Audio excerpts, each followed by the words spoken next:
What's up? It's the Monday Monologue. I've got 5 NBA observations from the weekend, including some stuff on Denver OKC, which was a great game on Friday night. A surprisingly negative observation about the Boston Celtics, and then a little bit of talk about Jason Tatum's return, which is looming, it sounds like. And then I got a couple more things, including why I'm very optimistic about where the NBA is going for one specific reason. Let's jump in.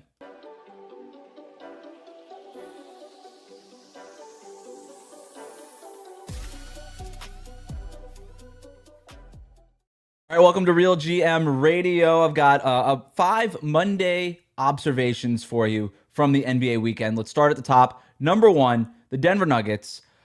This was a really big weekend for them. You look at the schedule, they have OKC on Friday night, and then they play Minnesota.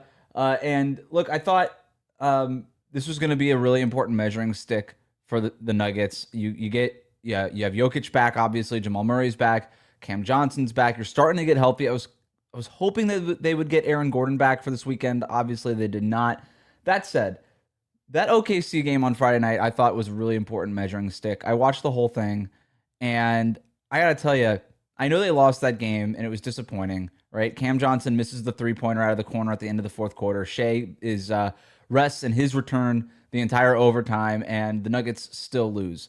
That said, I actually came away impressed with the Nuggets in that game because what I had not seen from the Nuggets recently was that level of want to, that level of physicality, that energy that you want to see. And that Nuggets Thunder game had a playoff type atmosphere, and the Nuggets rose to the occasion.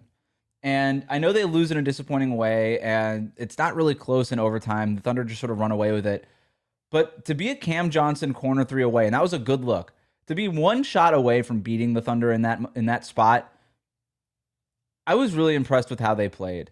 And like I said, I came away from that game more impressed with Denver than you usually would be with a losing team. Now that said, they lose the next game against Minnesota. That was a lot more disappointing, right? The Timberwolves have been up and down all season long. The Timberwolves played a great game too, but I come away from the weekend overall a little bit more optimistic about the Denver Nuggets than I had been going into it because I just wasn't sure that the Nuggets cared enough. It felt like with all of the injuries all season long, everything that was going on with that team, that maybe they were just sort of over it. And I was having difficulty just sort of in my own analysis, parsing whether this was just sort of the dog days of the season, injuries kind of sapping the joy and the energy away from the team, or if this is just the way that the season was going, that, yeah, there's a good team in there in the Denver Nuggets, but maybe this just isn't their year. I'm still not exactly sure what I think about Denver's ceiling, or I do know what I think about their ceiling. I think their ceiling is as high as anybody's. I don't know where I think they ultimately settle is probably the best way to between their ceiling and their floor. Like what's the spot where they settle and how far away from their ceiling can they get and still win multiple playoff rounds? That to me is the big question with them. Not what their ceiling is, but how often they can reach it or at least getting close to reaching it. And considering who they had available in that game on Friday night, I thought I thought their ceiling was really high, and I thought they got pretty close to touching it on Friday night. And if Cam Johnson hits that shot in the corner, we're talking about one of the best wins of the season for the Nuggets instead of what was ultimately a disappointing loss. And I don't love we're one shot away from winning that game in regulation. I don't want to play the results too much here because I thought the process during that game for the Nuggets was really strong. Now, I do think that it raises interesting questions about Cam Johnson. He misses that shot in the fourth quarter, at the end of the fourth quarter against OKC, and then scores 0 points on 0 for shooting against Minnesota a couple nights later. Oh, an awful weekend for Cam Johnson. Just an awful weekend. And they're talking right now in Denver about whether or not it's time to panic and whether or not they lost the Michael Porter Jr. trade. I still think that the Michael Porter Jr. trade was probably the right one. Having to part with a first-round pick to get off of Michael Porter, that's tough, especially considering the numbers that MPJ is putting up right now. But it did open up the flexibility to sign Jonas Valanciunas, add Tim Hardaway Jr.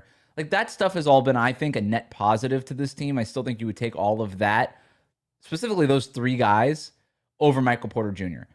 I do think that Michael Porter Jr.'s presence is lost, though. I think they miss it. I think they miss that knockdown three-point shooting ability. Now, that said, Cam Johnson is actually shooting at a higher rate from 3 this year than Michael Porter Jr. Now, the usage rates are very different. MPJ's level of difficulty is a lot higher right now than Cam Johnson, who That shot at the end of the Thunder game was wide open. He has to make that shot. But I'm not quite at panic level now. I will say this about Cam Johnson. I have been thoroughly unimpressed with him this season. There's way too many games. You could show me the numbers. You can show me some of the on-off stats, whatever. For what this guy was supposed to be for this team, we came into this year talking about, okay, yeah, you're not going to drop off that much from a shooting and offensive perspective, but Cam Johnson can play make a little bit, right? He's a better defender probably net than Michael Porter Jr. He could set screens in a way Michael Porter Jr. couldn't really set because of his back injuries and his back injury history. You haven't really seen any of that from Cam this season, really at all. I mean, there is just zero impact when he's out there. It's a lot of like the worst sort of versions of Tobias Harris when people used to make fun of not being like him. Tobias Harris sort of being invisible and disappearing in big games. Like, there's just way too many stretches where I just don't notice Cam Johnson. And he's too good and he's too talented for that to be the case. Too versatile, frankly. And I think some of that might be on the coaching staff for not utilizing him, but clearly Cam Johnson looks like he's still bothered by some of the injuries that he's been dealing with all season long. And he's not making his presence felt out there, and they're going to need that, right? On Friday, when you saw that level of physicality get amped up in that game, you didn't really see it from Cam Johnson. Now, I will say this, optimistic view for the Denver Nuggets here. They might not need Cam Johnson at the end of these games if they can get healthy, right? If you've got Aaron Gordon and Peyton Watson back, and as long as Tim Hardaway Jr. is still making threes and still healthy, you could close a healthy lineup with Jamal Murray, Christian Brown, Aaron Gordon, obviously Nikola Jokic, and then you could put in Peyton Watson. You could put in Tim Hardaway Jr.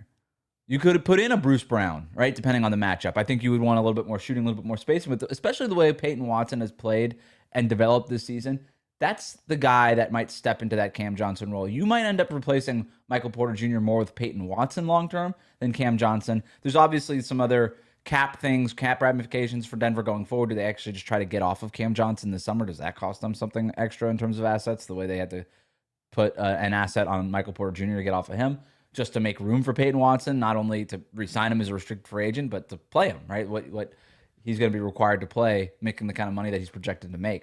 Those are other questions for the future, but I think Denver is either going to need more from Cam Johnson down the stretch to hit that ceiling, or just kind of replace him and his role with somebody like Peyton Watson or something like that. And obviously they're going to need Aaron Gordon back. Sounds like his return is estimated to be sooner rather than later. So you hope to see him back out there soon. The other part of that game was the Oklahoma City Thunder. Again, really physical game from the Thunder. Accused of being dirty. And look, the Lou Dort play on Jokic, he gets called for the flagrant on that one. That was dirty. There's no question about that. He went out of his way to either trip or bump. And we could debate, again, I go process over results. You could debate whether he tripped him or bumped him or what if the foot was inverted or inadvertent. What I know for sure is that Dort went out of his way to put his body behind Jokic while Jokic was not looking. That in and of itself is dirty. It's a dirty play. It doesn't mean I don't like the Thunder. It doesn't mean that I don't like Lou Dort. I like the Thunder and I like Lou Dort a lot. And you know me at this point. I am not one of these guys that come on here and just say, oh, they're foul merchants, free throw line merchants. Shays just does all this stuff. I am not that guy. Okay? But if you want to start playing this game of being dirty or not, I'm going to call it the way I see it. That Lou Dort was a dirty play. I've heard the talk about maybe the Thunder embracing their villain mentality, their villain roles in the NBA. That started to come along a little bit in the playoffs last year because of all the foul free throw merchant talk stuff, again, that I kind of just reject. I'm just going to say this to the Thunder. Don't do it. I don't know what you're thinking internally. I don't know if you want to embrace the villain role, if you want to make that heel turn. Don't do it. Do not do this. Do not make this your identity. We have seen people and players and coaches and things like that this is not really their identity, take this on as an identity, and it doesn't work, okay? LeBron tried to do this his second year or his first year, rather, in Miami, where he's like, okay, you all hate me? Fine, I'll be the heel. I'll be that guy. It didn't work. It didn't take because LeBron's not that guy. He wants to be loved. He's fun-loving, all that stuff. That's not LeBron. This is not the Thunder, man. Like, the Thunder are not villains. They don't strike me as people. Lou Dort maybe over in a different situation, but he's more muscle than villain. I think there's a difference there. Like Dylan Brooks is a villain. He's the muscle and he's the villain. Lou Dort's the muscle. He's not really the villain. This was a dirty play, but he doesn't really strike me as the villain role playing type. Shea certainly is not that. Jalen Williams is not that. Chet Holmgren is not that. This is, to me, the identity of the Thunder is homegrown, college dorm room type atmosphere. Small market. Let's fall in love with the Oklahoma City Thunder the way you would fall in love with the Indiana Hoosiers or the Kansas Jayhawks, right? Small market, grassroots. That's your identity. And it might not be sexy, but that's it. That's who you are. That's your identity. And if you try to do this villain thing, I'm telling you, it's not going to work out well. It's not going to take, and it's going to come off as inauthentic, and people are going to dislike you for the wrong reasons. So don't do that. That said, really physical game on both sides, and I really enjoyed it, and I'm really hoping we get that as a playoff series. Observation from the weekend, number 3. The Boston Celtics are really good, cemented themselves as the number 2 seed in the East, no question about it. They're getting Jason Tatum back rather soon, sounds like, according to Simmons at least, maybe Friday against Dallas. That game is on ESPN, so earmarked for a potential big game there. I am getting a little sick of the documentaries and the, oh my gosh, I'm working. Like, dude, I know. You got your Achilles torn. You have rehab. I don't know what about this is newsworthy and why we have to have a whole documentary on it, but whatever. You are your storyteller, Jason Tatum. Do your thing. For people that like it, it's there for you. They are already, by the way, the Celtics, a very good team. First in the league in offensive rating, 6th in the league in defensive rating. The question gets asked all the time, what does this team look like with Jason Tatum? My question is, what does he improve on? I want to be very clear. This does not mean that I think Tatum should not come back. I think if he's 100%, there's nothing better than 100%. You come back. When you're 100%, you come back. You play. When you're ready to play, you play. So I think you've got that. He's obviously going to be helpful. I'm just really curious, if anything, where do we see the help? He obviously steps in place of some of Baylor Shireman. I think he soaks up a lot of those Shireman, Jordan Walsh minutes. I think the three-point shooting, or at the very least the threat of his three-point shot, is going to be helpful in terms of spacing. Boston's a good three-point shooting team, not an elite one the way that they've been a couple of years in the past. I think he potentially helps that as long as that three ball is going in and when he finds his rhythm. Defensively, I'm curious to see how he moves laterally specifically. Does he want to meet guys? Does he want to be physical with guys coming off of that Achilles? I think these are fair questions and things that I'm curious to see. So that's my thing with Tatum. He's going to help. I'm just curious to see where he helps the most. I think the playmaking part of it is obviously going to be a really big thing too. And it's a good way to get the ball in his hands without necessarily taking shots away from others. Do you run a few more pick and roll with him as opposed to Derek White, as opposed to Jaylen Brown, and get Jaylen Brown off the ball and get both of those guys cutting a little bit more? The way that, frankly, they've been accustomed to playing around Tatum in the past and are very good at, as good as they've been on the ball. I think unlocking some of that would actually help both of their efficiencies a little bit more. Small additional observation here. I really didn't like the Nikola Vucevic minutes against Philadelphia on Sunday. Tyrese Maxey just obliterated him in pick and roll over and over. And they're going to clearly drop Vucevic aggressively. And that is a Joe Mazzulla special. That part of this is not surprising. But this is not Kristaps Porzingis. This is not Al Horford. He can't really make up space very quickly. He doesn't really have the length that a guy like Porzingis has, where you at least question taking that shot.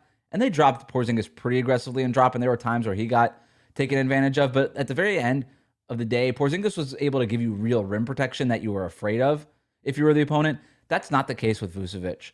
And as much as his spacing could be helpful, and I am interested to see what that looks like alongside a guy like Jason Tatum and Jaylen Brown, and it's why he might ultimately end up starting, but I still like him coming off the bench for them. I think this is going to be a potential problem for them in the playoffs again in a certain matchup. Like Jalen Brunson is going to eat him alive. Tyrese Maxey will eat him alive in a playoff series. There are players with such a quick trigger coming off a pick and roll, if you're playing a drop defense, that's going to be problematic. Now, look, Boston still won that game against Philadelphia and pretty handedly, right? Despite the fact that Vucevic played a lot of minutes in the third and fourth quarter, they, at the end of the day, were able to just go with Keita at the end of the game, and that was it. That's all they needed. So if Vucevic is struggling, they always have the Nameless Keita option to back him up. But Keita also had an historic game, 27 points, 16 rebounds, whatever it was for him on Sunday. He's not going to do that every night. On the nights where they both don't really have it going like that, I just am curious to see in the right matchup if this is going to be a bigger problem for them in the playoffs. So less Boston Celtics observations, more like bookmarking things that I'm weary of and keeping tabs on going forward. Observation number 4. The Charlotte Hornets are really good. You've heard me talk about them on this program enough. I like the Hornets. I'm a believer in the Hornets. I think they're one of the best teams in the Eastern Conference right now. They got off to a horrible start, which is why they're still 10th place in the Eastern Conference and firmly in this play-in mix. This is why we have the play-in tournament, other than the trying to get teams not to tank. And you can argue that Charlotte, because of this play-in tournament, had incentive not to tank. And therefore, kept trying, kept playing hard, kept developing, kept finding new answers in their lineups, kept finding new things, made trades at the deadline that they think made their team better, sending out Sexton for White and all these things. This is a team that is peaking at the right time, playing well down the stretch. This is a win for the play-in tournament already, for the existence of the play-in tournament, and I think it'll be the ultimate test for the play-in tournament. Because you've got a Hornets team that played poorly to start the year, got off to a bad start, but is allowed the opportunity to make the playoffs because of this play-in tournament. They're going to have to, it's going to be an uphill climb, right? They're potentially going to have to win 2 games on the road if they can't move up to 8 or 9 here. They might potentially have to win 2 games on the road, most certainly at least 2 games regardless. Maybe the first one's at home, the second one's on the road, to make the playoffs. And look, they're probably not going to win a playoff series, but can they make the playoffs, make it out of the play-in, make the playoffs, and then push a team in the first round? I think so. Like, have you watched the Hornets lately? This team is good. This team can push the best teams in the Eastern Conference. I wouldn't pick them to win a series, but they can push a team for sure. And I think make some noise and maybe some surprise some people. So this is going to be the ultimate test. Charlotte Hornets playing great. Good wins over the weekend. Brandon Miller, Con Knipple coming on really strong on the wings. LaMelo finally kind of settling into what his role is there. Good stuff happening right now in Charlotte. 5th and final observation. I said this on the end of my episode with Mo DeKeel last week, and I wanted to bring it up again here. I think we've entered the Timothy Chalamet era of the NBA.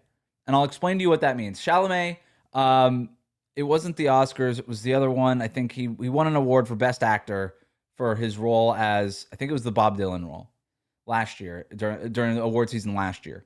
And he went up on stage and he gave this big, riveting speech. You've definitely seen clips of this probably, of I want to be the best and I don't want to be afraid to admit it. And it kind of rocked Hollywood a little bit because we were in this era of actors being humble and just, you go up there and you thank your competition and Chalamet did all that, right? And all these things. But you don't like want to act like the award is too big. You're like, oh my God, I'm so surprised I'm even here. I didn't even write anything, whatever. You never really want to embrace it, almost out of a fear of failure. And with Chalamet, he went up there and said, I want to be the best. And when you do that, you embrace failure as an option. Because if you're not the best, then you've failed at it. You've stated a goal for public consumption. And now we get to measure you against that goal. And I also think the NBA was in that previous to Chalamet Hollywood era for a really long time, specifically during the LeBron era, where these players, and this is not blaming LeBron, I just use LeBron as sort of the avatar of the era, right? Because he played for 20 years and a lot of players have come and gone during those 20 years. But for those 2 decades, it really felt like we were in a, don't let them know how much you care. Don't let them know how much you're trying era in the NBA. And I think you've seen this ruin the dunk contest, for instance, because nobody wants to go and lose the dunk contest. You've seen this obviously infect the All-Star game. Nobody wants to go out there and try during the All-Star game. I think most of this has to do with player empowerment, right? Why would I try in the All-Star game and risk injury when I'm not getting paid anything extra for being here and this isn't part of my duties anyway? I'm going to protect me. I'm going to put myself first. Player empowerment, player entitlement, player selfishness. I think it's all wrapped into one, and it's part of the last 2 decades of the NBA. I think we're coming out of this. I think you've seen recently guys like Victor Wembanyama and Anthony Edwards in particular during this All-Star weekend say that they wanted to try, Wemby very much so, say they wanted to try and then come out and back it up. And then you saw Ant get All-Star MVP. And you're seeing this less of this too cool for school attitude with our star players. I think you saw it in that Denver OKC game too. Like Jokic really cared about that game. Shea really cared about that game. Lou Dort dirty play, really cared about that game. Like, these guys are starting to care again. And I think that's a really good spot for the NBA to be in. Because for a long time, it just sort of felt like you guys care too much about championships. It's the rings culture thing. You guys don't really understand all the work. I'm great no matter what anybody else. You hear all that stuff. You're starting to hear guys like Wemby and Ant talk different. You're starting to hear them acknowledge the accolades, acknowledge the accomplishments. And I think you have to give credit to LeBron and Steph and Kevin Durant and those guys too for all of that, because despite all the too cool for school attitude stuff, they still raised banners, right? They still got the finals MVPs, the regular season MVPs. They still got the resumes. And those are the resumes that these guys are chasing. The difference is that these guys are openly chasing it. And I think with this generation, Wemby's 22, Ant's 24. Everybody's been so online, and there's, obviously I don't need to do this whole thing, but there's good and bad parts of social media, right? We all know that.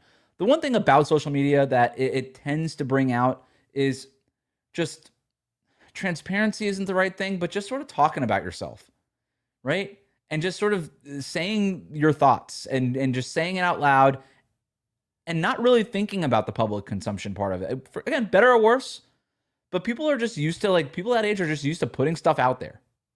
And I think Wemby and Ant are just putting it out there, that they don't think twice about it. Do you want to win champion? Yeah, I want to win champion. Do you want to be the best? Yeah, I want to be the best. Do you want All-Star Game to matter? Yeah, I do want All-Star Game to matter, and I'm actually going to try.